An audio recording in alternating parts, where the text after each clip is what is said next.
Yes, again, alright mga minamahal. Alicia ninyo, nagbabalik muli para sa ating panibagong video. So, iyari ka, Lacson? Oo.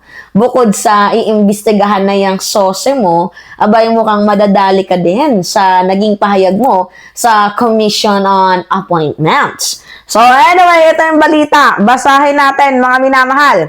Sabi dito, Senator Lacson, Commission on Appointment posibleng managot kung amyendahan ang pahayag ni Marcoleta na isuko ang Kalayaan Group of Islands. So sabi dito, posible daw managot ang Commission on Appointment sakaling amyendahan ito ang pahayag ni Senator Rodante Marcoleta na isuko ang Kalayaan Island Group. Giit ni Senator Panfilo Lacson, maaari itong pumasok sa falsification of legislative documents. So pahamak talaga. Sa madaling sabi, itong si Senator Rodante Marcoleta, pati CA, abay pinahamak ni Marco Beta, mga minamahal, dahil lamang po sa kanyang mga napangawalang kwentang statement na puro pansariling interest lamang. Alright, sige. Panoodin natin, mga minamahal. Posible raw managot ang Commission on Appointments sakaling amyendahan ito ang pahayag ni Senator Rodante Marcoleta na isuko na ang Kalayaan at Kaya, sa Commission on Appointment dyan, subukan lamang ninyo, na amyendahan itong sinasabi ni Senator Rodante Marcoleta na isuko ang Kalayaan Group of Island, abay madadali kayo, Sige, mga minamahal, sige-sigihan mo lang, Bira Marcoleta, Tingnan natin kung ano mangyayari sa'yo, pati sa mga kumakampi sa'yo, lahat madadamay, mawawalan pa ng trabaho, meron pang kaso. Alright, ingat. Sige, mga minamahal. Continue tayo. Group. It is Senador Panfilo Lacson. Posible itong pumasok sa falsification of legislative documents. Yan ang Agenda Weekend Report ni Dexter Ganibe ng Abante. Ano ba talaga ipagpapatayan natin dito?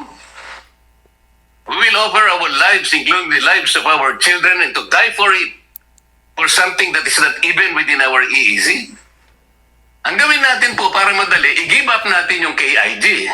Then, mako-coordinate na natin lahat. But until and unless nandun yung KIG, wala nga po nasa labas po ng ating exclusive economic zone. Paano po malalagay sa entire West Philippine Sea? Ito ang kontrobersyal na pahayag ni Senador Rodante Marcoleta sa Commission on Appointments noong February 4. Giit ni Marcoleta, hindi raw niya ibig sabihin na etsyapwera na ang KIG. Dahilan kaya noong February 25, iminungkahi ni Marcoleta na baguhin ang official minutes ng February 4. With the dilemma of plotting the West Philippine Sea that will include the waters of the KIG in the high seas, Senator Marcoleta used a hypothetical scenario of giving up the KIG if only to simplify the problem of delimiting the West Philippine Sea. Pero babala ni Senador Panfilo Lacson sa CA, posible silang managot sa paglabag sa batas kung aamyandahan nito ang minutes ng pagdinig noong February 4. Giit ni Lacson, nakasaad sa Republic Act No. 10951 na nag-aamyenda sa Article 170 ng Revised Penal Code na maaring patawan ng parusang presyon korasyonal sa pinakamataas na antas at multang 1.2 million pesos ang falsification of legislative documents. Yan ay kung walang sapat na authority ang sino mang magbabago ng anumang panukalang batas, resolusyon o ordinansang pinagtibay, inaprobahan o nakabinbin sa lehislatura o sa alinmang provincial board o municipal council. Dapat daw pag-aralang mabuti kung yan ba ay bahagi na ng legislative records ang nakapending. Nabanggit na rin daw ito ni Lacson kay Senate President Tito Soto na siya ring chair ng CA. Maari daw kasing madamay si Soto bilang co-conspirator sakaling makasuhan ng falsification of legislative records ang CA. Ang motion ni Marcoleta noong February 25 na palitan ang bahagi ng record ng naturang pagdinig ay na-refer na sa Committee on Rules ng CA para suriin. Ayon kay Lacson, naging komplikado ang sitwasyon dahil sa resolusyon ng Sangguniang Bayan ng Kalayaan, Palawan na humihiling na alisin sa opisyal na record ng Kongreso ang pahayag ni Marcoleta. Nito namang nakaraang CA hearing, si Senator Risa Hontiveros naman ang nakasagutan ni Marcoleta sa pagdinig ng CA dahil sa paggamit niya ng salitang satsat bilang pagsasalarawan sa mga pahayag ni Ang daming ni Marcoleta, dami niyang kalaban, no? Umabot na sa punto na parang gusto niya nang ipatawag. Actually, gusto niya nang ipatawag sa March 22, I think. ito nga pong si Antonio, itong si Justice Carpio. Oo, sino pa ba? Yung professor din, mga minamahal ng College of Law. I forgot the name. 'Di ba? So, ang daming kinakalaban ni Rodante Marcoleta. Si Batong Bakal, 'di ba? Para lamang panindigan nawala sa nawala sa bansang Pilipinas. Yang tinatawag na Kalayaan Group of Island kasi yung pinaglalaban niya within 200 nautical miles atin 'yon. Okay? Sige, i-give up natin 'yan na atin 'yan. I-give natin na atin 'yan. Pero kapag lumagpas na daw doon, wala na daw 'yon. Eh, ang problema kasi meron na tayong presidential decree. At pinakilala na po yan ng napakaraming bansa na yung Kalayaan Group of Island na yan atin na. Dahil unang-una, mayroon pong pamahalaang gobyerno na naandoon. Gets ninyo? Merong pamahalaang gobyerno na naandoon. At humigit kumulang 4,000 or 400 katao ang mga naninirahan doon. At sila nga din po yung nagbibigay sa atin ng supply ng isda. Gets ninyo, mga minamahal? So, bakit natin i-give up ang sariling atin? Now, nadamay pa dito ang Commission on Appointment.